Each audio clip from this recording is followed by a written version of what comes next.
Ketika ma'rifatul fana ditanya Syekh Abdul Hamid, siapakah engkau? Jawabannya Allah. Sama seperti Syekh Siti Jenar, sama seperti Al-Hallaj. Cuma mereka mabuk di situ, tidak terus. Karena lautan itu dia sangat dalam. Samudra fana itu sangat dalam.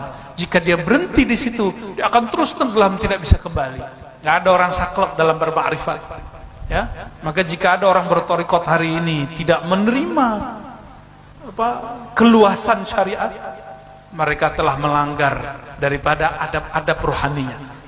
Pertama, ma'rifat Sayyidina Abu Bakar disebut Siddiqiyah. Ma'rifat Siddiqiyah itu ujung ma'rifatnya tidak ada huruf, tidak ada suara, tidak ada ibarat, tidak ada kalam. Ketika seorang hamba mengaku, ya Allah, semakin aku mengenal engkau, semakin merasa aku tidak mengenal siapa engkau. Itu sebabnya zikir Sayyidina Abu Bakar, zikirnya khafi, matanya dipejam, lidahnya dikunci ke langit-langit, lalu dia diam. Hanya menyebut Allah, Allah. Bahkan lafaz Allah pun nanti tidak disebut lagi. Cukup nafasnya naik turun, bawah, bukan berarti itu nama Allah. Meskipun demikian kita akan tetap dituduh orang sesat, tidak ada masalah. Yang penting kita sadar bahwa kita lurus. Kita sadar bahwa imam kita siapa.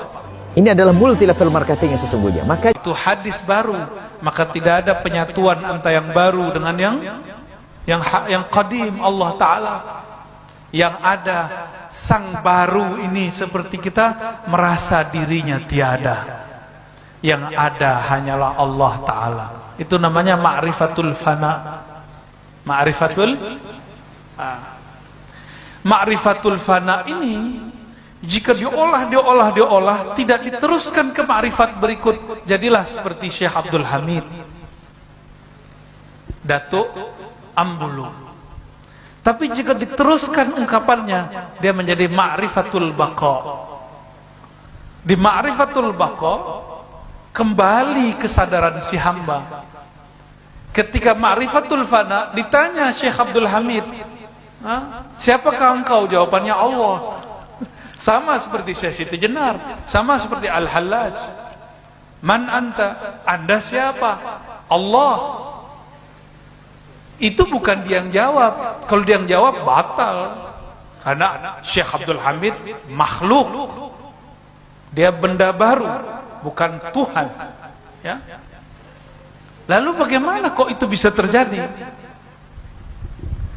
Pernah terbayang nggak Nabi Musa dapat kalam Allah di Bukit Tursina, masuk goa? Itu Allah berbicara lewat apa?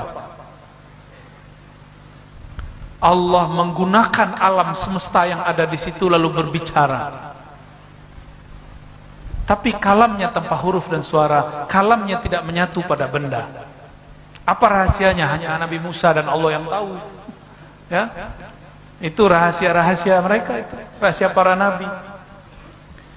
Jika Allah dapat menggunakan bukit, cahaya sebagai media berbicara, maka Allah juga bisa mengkalamkan namanya pada nama hamba bernama Al-Hallaj, hamba bernama Abdul Hamid, hamba bernama Siti Jenar.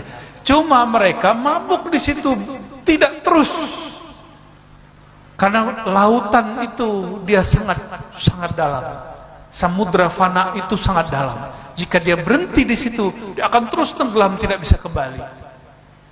Dalam bab hakikat mereka benar, tapi dalam bab syariat mereka melanggar syariat Muhammad secara ilmu zahir. Atas dasar itulah ahli fikih yang zahir menghakimi mereka. Inilah terjadi kenapa Sunan Kalijaga merestui penghakiman Syekh Siti Jenar. Kenapa? Sederhananya Sunan Kalijaga berbicara begini, Nabi Muhammad lebih tinggi dia apa ente? Kata Sunan Kalijaga kepada Syekh Siti Jenar, itu tinggi Nabi Muhammad. Nabi Muhammad pernahkah berbicara seperti kamu? Anallah, aku Allah. Sayangnya Syekh Siti Jenar tidak menjawab dengan pas. Seandainya dia menjawab dengan pas, ada jawabannya. Tahu jawabannya? Mau dibocorkan malam ini? Ada rahasianya, saya nggak mau kasih tahu lah.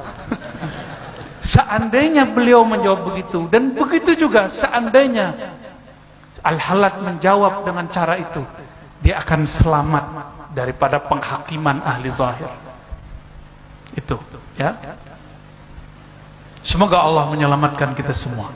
Tapi kita tidak boleh sama sekali ada pandangan hina kepada Al-Hallaj, Syekh Siti Jenar, Datuk Ambulu, enggak boleh. Mereka itu kekasih-kekasih Allah yang mabuk pada lautan fana. Ya. Tapi karena zahirnya terlihat oleh ahli zahir melanggar, sebenarnya tidak. Kalau mereka faham, kan orang mabuk kena hukum enggak? Orang mabuk enggak kena hukum. Inilah kelebihan daripada Datuk Kelampayan Syekh Muhammad Arsyad Al-Banjari. Beliau tidak mau lama berputar di samudra fana.